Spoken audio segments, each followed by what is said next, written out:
Hi everyone, welcome to the weekly home down payment account review. So my account is with Ally Bank, and this week ending the balance was $64,265.30.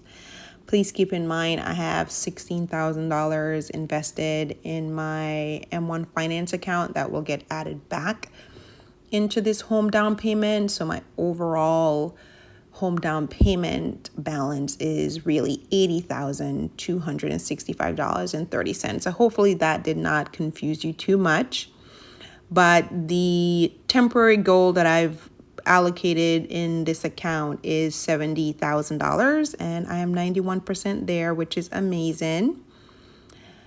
And if you just look at the deposits for the past week, so just one deposit of $80, that's all that went into the account for this week. So still just proud of myself that I'm putting something towards it.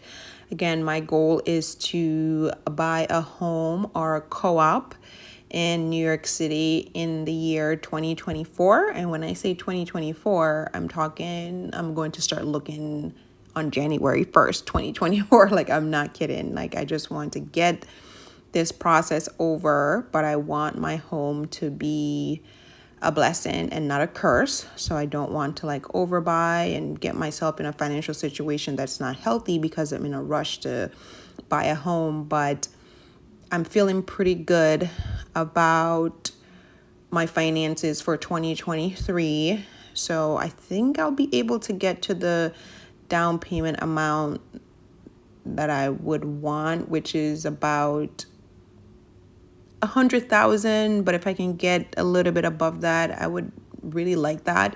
But for now, I'm aiming for $100,000 because about 80 of that will go towards the home down payment. And then I like to have that 20K buffer for closing costs, moving costs, new furniture, things like that, any renovation. I know 20,000 is probably not enough money to cover all of those things, but it's a decent buffer for me to cover a couple things. And then when I get into the home, I'll reassess and see what type of additional savings I need to work on to make the home aesthetically what I want it to be, because I personally don't believe in debt.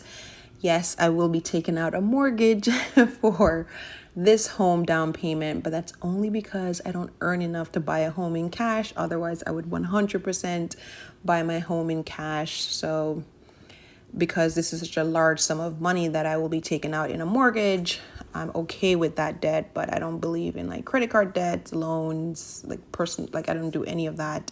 So when I get into the home, I will just be saving. I'll just be creating a sinking fund. So if I don't like the kitchen and I want the kitchen renovated, I'll have some contractors come in, do some quotes.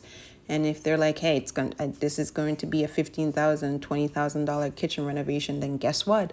I'll be creating a sinking fund and saving that money for the kitchen renovation. And on the day that I'm able to save all that $20,000, for instance, that's the day the kitchen will get renovated, because I'm not putting myself in any type of debt to have a nice kitchen or have nice furniture or whatever. So this is why I'm saying my goal is 100,000, but I would like to save as much as I possibly can over that amount, just so that I have a lot of buffer in terms of renovation, etc. Because most of the co-ops in New York City, they're older, so they're not going to be turnkey.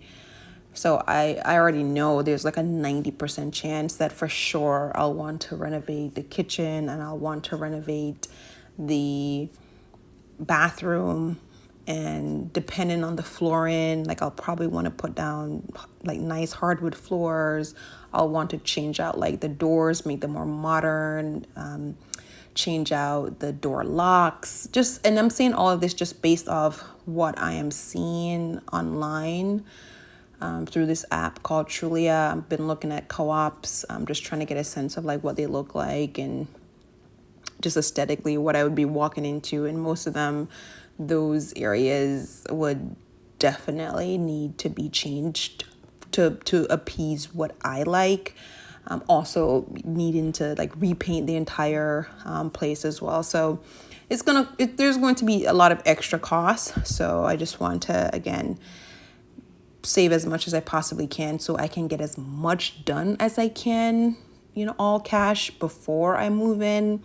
But whatever is not done, again, I'll create those sinking funds to get it done over time. And it might take me 5 to 10 years, to save all of that money to get every single thing done that I want in the place. But I'm definitely thinking very long term with this co-op.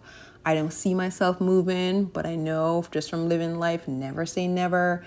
So I'm in no major rush to get things done. So I'll be saving up for everything via cash. And of course, I will be taking you on that journey when I get there. So doing like sinking fund updates and showing the renovation, like the process before, the after, the costs, so that it's helpful to anyone who's interested in renovation, or just like what it costs to be a homeowner, especially in the New York City co-op world. So I'm really excited about it. And yes, lots more to come. Even when I get to the point when I'm looking at co-ops, I'll be posting those videos and letting you know my thoughts and just new costs that I'm hearing about, things like that, because there's not really any like individual person that has documented their co-op on YouTube that I know about. Like there's a lot of realtors, of course, who talks about co-op, things like that, but like an actual person, who you can say, oh, okay, this is what it really costs, this is what to expect. So I want to document that because I know that's something that I was really looking for, but it was absent, or it is absent. So I want to create those videos to help other people who just might be looking to just get the perspective of just like a normal person, a buyer going through the co-op process. Okay, I've rambled enough. This is where we are this week, and I'll talk to you next week. Bye.